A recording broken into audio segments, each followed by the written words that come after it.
1987 Topps baseball vending box. Today is what we're going to go through. I bought a box of these. I bought a case of these, a sealed case. I think I found an auction that ended on eBay that went really cheap on these. Big Bo Jackson guy, and I don't know why I just keep buying this 87 Topps stuff. I think they're probably still printing it as I record this video. We're going to go through a vending box of 87 Topps and see what we can come up with, see kind of what condition the cards are in. It's been a minute since I've opened a vending box of 87 Topps, so let's see what we get into today. Not enough cards in a vending box to complete a set. 500 card counts of these. These were, like I said, mass produced in 87. Making sure that we're not having any stick there. Looks like, we'll see what we can come up with here. Barry Bonds, Bo Jackson, of course, the two hottest cards in the set. McGuire, still popular. There's Pat Dodson. McGuire, still popular. The Nolan Ryan. There's Darryl Strawberry. The first notable card that will sit to the side. Still just a huge fan of this set. And it is the heart of junk wax and something that still can be had very, very, very cheap.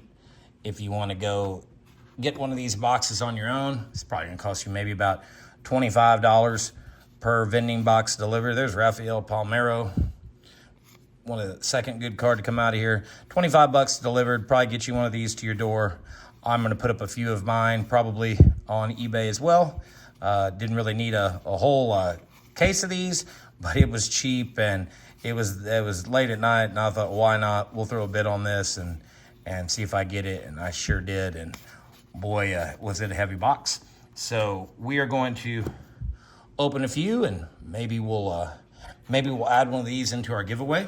If you don't know about our giveaway for the first 100 subs, we are a brand new channel. First 100 subs, we're going to do a junk wax giveaway. There's already, I believe, 4 items in the giveaway so far. We're going to keep updating that. I have to pull this card apart. Keep updating that every week until we reach the very small but very early 100 subscribers we get. Maybe I'll throw one of these in next week. Jose Canseco, the Gold Cup card, come out of the box as we rifle through the wood grain paneling. Eric Davis, Mike Kingery. Condition of these cards, again, looks pretty good. All over the place as far as centering goes, and that's what still, to this day, makes a few of these cards from 87 still worth some money in high grades. I would probably, my take on it is, generally speaking, these boxes, the way the cards lay in, they're overhung a little bit on side to side. It looks like almost, like every 10 cards is flipped. If these boxes get pressed at all, they really do some damage to the corners. I know I've opened some older vending boxes in the past, and there's some good cards come out, but they're just destroyed because of the way that the packaging was. Nothing that the seller did to the box. If you're going to buy an unopened box, there's no way of them even knowing if the cards, something falls over there in the background. There's no way of them knowing the condition. It's just part of the game that you play when you're buying vending boxes. Jim Sundberg, the wrong Kansas City Royals that we want to see, or that I want to see. And there's old Yogi Berra with the Astros. I'm gonna set that aside. That's kind of a neat card. Dave Henderson, I haven't seen it in a while. Like that card. Let's see if we can maybe pull us a Bo out of here, or Barry Bonds, or hopefully both. At Nunez, Jamie Moyer, Mike Boddicker. As we keep pressing and cards keep falling over behind us. Ryan Sandberg, we'll sit him to the side. Sparky.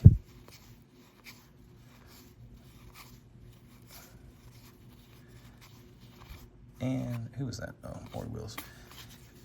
Turn back the clock card. We'll grab the stack that decided to flip over. Lonnie Smith. Mike Schmidt. Tom Lasorda, Wally Joyner, couple okay cards there in a row. Ozzie.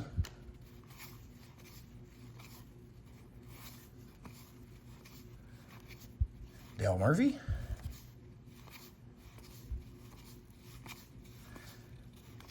Still no Bo. Still no Bonds. That card always cracks me up of how pink his shirt looks in that picture. Go further down, there's old Dennis Eckersley. Charlie Lebrand, I feel like we've seen him before in this box already. Chris Brown.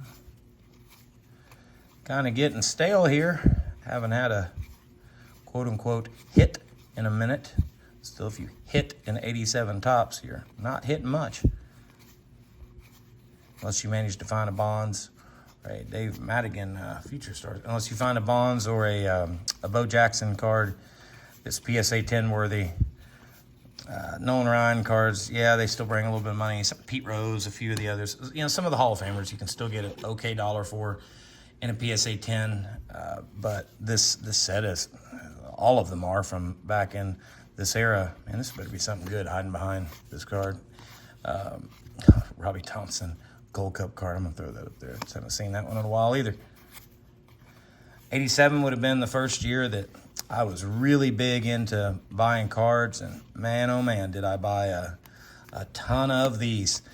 If I had back all of my 87 cards, I could probably fill the bed of a truck of how much of this stuff that I wasted allowance money on and trips to the grocery store and deals I made with my mom to do extra stuff, extra chores, extra this, extra that to get a couple more packs of 1987 Topps baseball cards back in the day. And little did I know they're still worth just about the same as what they were worth back in 1987. This will never be a set, maybe when I'm long gone, but this will never be a set that is that ever gets scarce. I don't think. You can still do a search. Hey, there's Bo right there. There's the Bo Jackson card. Let's sit him over here to this side. Looks like pretty decent copy. Kirby Puckett, Cal Ripken, Roger Clemens. So we do find the Bo. Can we find the Bonds as well? Carlton Fisk. I know I already said it, repeating myself, but only 500 cards in this. I believe the set 792 was kind of the norm back in these days, so no, you're not going to get enough to complete the whole set if you buy one of these. But you'll get pretty close to it. Might be able to with two, maybe. Frank White, I know he's been there before in this. Bill Buckner. Dwight Gooden.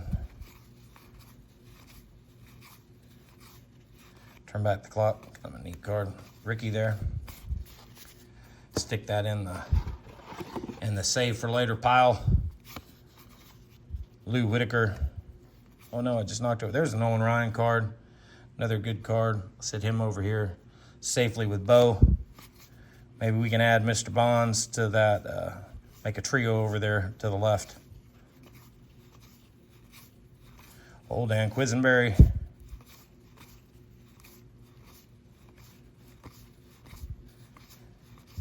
We just keep on moving on.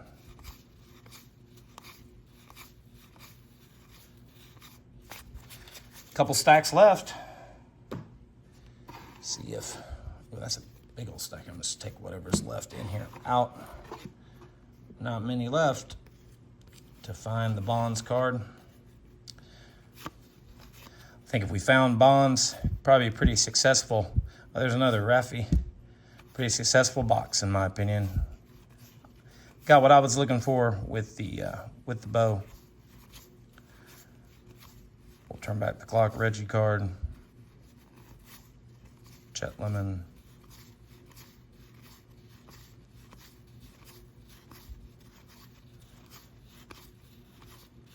Looks like old Barry might elude us in this box. But have no fear. I have 20 more of these, or 19 more of these, however many came in a, and I cannot pick this one card up. However many of these came in a factory case. We have plenty of these to go through. So if you like seeing 87 Topps cards on videos, hit that subscribe button, because I have a ton of this stuff that we're going to be going through.